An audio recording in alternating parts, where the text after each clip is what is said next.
Alright guys, if you're in the market for a can right now and you don't know what to get, then this is the video for you. This is the Polonium 30, the Otter Creek Labs Polonium 30. This is a H900 stainless, 17.4 stainless steel can. It's 5.8 inches long and it is 13.5 ounces. Now that probably sounds like a lot, but compared to a lot of other cans, it's actually fairly light. Now the decibel ratings on this is around 130-ish. Don't get caught up in the decibel ratings. I was real bad about that when I was trying to find a can to buy. I would say don't get caught up in that. Chances are you really can't hear the difference in the decibels. I mean, maybe you can. Maybe I'm wrong, but I don't think that's the case. I think it's a good way to kind of get an idea what the can's gonna sound like. But the one thing you want is the tone of the can. The tone of the can is what really matters. Like that can, there's the Huxworks 762 Ti, and it's got like a sharper tone to it, and it's kind of uncomfortable to shoot without Ear Pro. This can is a deeper tone, and it does not sound bad at all. I shot it quite a few times without Ear Pro. I don't recommend that. Don't do that. I'm not telling you to do that. I'm just saying I wanted to test it out. So yeah, I shot it without Ear Pro, and it's not bad. My ears weren't hurting or ringing after, and it's not uncomfortable at all. Now I wouldn't say do heavy strings of fire and constantly shoot this can without Ear Pro, because you will get hearing damage for sure. But if you had to shoot a couple of rounds and you don't have time to put on Ear Pro, then it's not bad. This is a great can for not just beginners. If you are a beginner and you're looking for a can, then buy this can. Don't hesitate. Don't think about it. Just buy this can. I promise you, you're not going to go wrong. You won't regret it. Even for people that have a lot of experience on cans, if you don't have an Otter Creek Labs can, get one. You're not going to regret it. It might even become your favorite can, but it's definitely duty use. It's proven at this point for sure.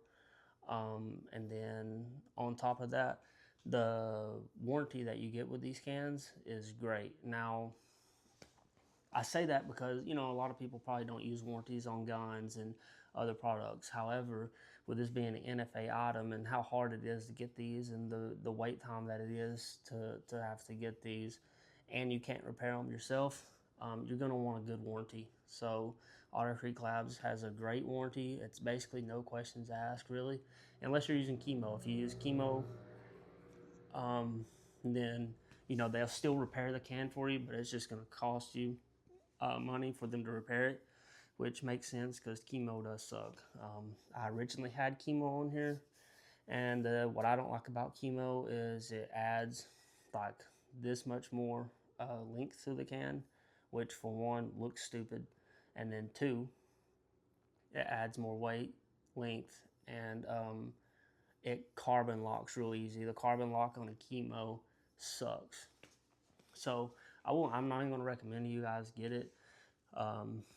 So what I ended up doing is I switched over to Griffin Armament, the Plan A, I think is what it's called, their taper mount, and I love it. I love their taper mount. I love their muzzle device.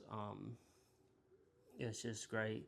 And that's another thing, talking about hub compatibility, right? If you're just now first getting into a can, I would say go ahead and just get a can with hub compatibility. That way you can go ahead and figure out what you want. So you ain't having to worry about that part of it. I think hub compatibility should be a thing with all cans, right? Like I think you should have that option, because everybody out here has got like the next best thing for their muzzle device and the way they attach it to the gun, and just do research, right? Just because they say it's the next best thing doesn't mean it really is, right?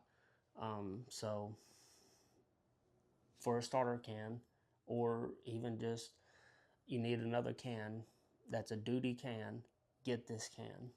All right, with that being said, I'm going to talk about the Huxworks 762 Ti just briefly because it's not a review of that can, but I just wanted to talk about it. Now, this can is on a 22-inch 6.5 Creedmoor custom build that I did. Now, the reason why this can is on this gun is because this gun is very overgassed. If I would have kept the polonium on this gun, and this isn't anything bad towards the polonium, it's just this gun is overgassed. If I'd have kept the polonium on here, I would have definitely probably be changing out parts by now and something would have broke. So instead of putting a adjustable gas walk in here, I'd already had this can, so I just threw it on here because it's flow through. So what I will say about this can is it does exactly what it's supposed to do. So I mean, it does have good flow through. So low back pressure on this gun, with especially how over gas it is pretty great. Now the flash suppression was something that I was concerned about, considering that it's titanium. But it being on this gun and it being 22 inches, I haven't noticed any flash, but that's me behind the gun, so I haven't really tested it out that much. But as far as I've been shooting it, I haven't seen any. But what I will say is, if you're gonna have a titanium can on a precision rifle, then you're gonna want to have to put a suppressor cover. That's the next thing I need to get, is a suppressor cover, because the mirage off of this can on this gun is insane. Like, you shoot 5 rounds and it's like, okay, now you have to wait for it to cool down because the mirage just gets ridiculous. So take that in consideration before you put a titanium can on a precision rifle. But this can does exactly what it's supposed to do. Like I said, it's got a sharper tone to it, but it's really not that bad. Honestly, I like the can. I really do. I enjoy it. It does exactly what it's supposed to do.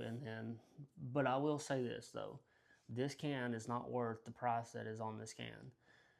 I could have bought, I actually regret not buying, I could have bought 2 more of these cans for the price that I bought this one. And I wish I would have just bought 2 more Otter Creek Lab cans, like probably the Polonium K and then the regular Polonium. But with that being said, I am glad I have this can with how overgassed this gun is, and it actually works really well for this setup. And this gun is heavy enough as it is, and so adding all that extra weight to the front sucks on this gun. So I mean, that's the good thing about this can, is how light it is and the flow through that it has. But like I said, I would not buy this can again for the price. It's a good can. I'm going to keep saying that. It is a good can. It just sucks for the price. So keep that in mind, right? And just because the price tag's higher doesn't mean it's a better can. So, yeah, just keep it simple, right? So, I mean, you're not going to go wrong with the polonium. I'd say buy the polonium. You're not going to regret it. But you will regret buying this can after you pay the price on it. So, just keep that in mind. Yeah, like I said, I would have definitely bought 2 more poloniums before I bought this can again. But I mean, if you have the money to just throw around like that, get it. It's not a bad can. And if you're looking for a flow through can, it's not bad. Now, I ain't got any experience on it, but the what is it? I think it's Silencer Cold LBP. That's a can that I'm interested in. But I won't be buying it anytime soon. If I'm going to get another can, it's going to be Polonium K for sure. Just because I love the Otter Creek Labs cans, and after having that can, I don't regret buying it, and you won't either. And like I said, especially with the warranty that those cans come with, you say, oh, well, that's not going to matter if shit hits the fan. Well, if shit hits the fan, nothing matters anymore. So, but for the time being, it does matter, right? So just keep everything I said in mind. If you're in the market for a can right now, this is the video for you. So yeah, until next time.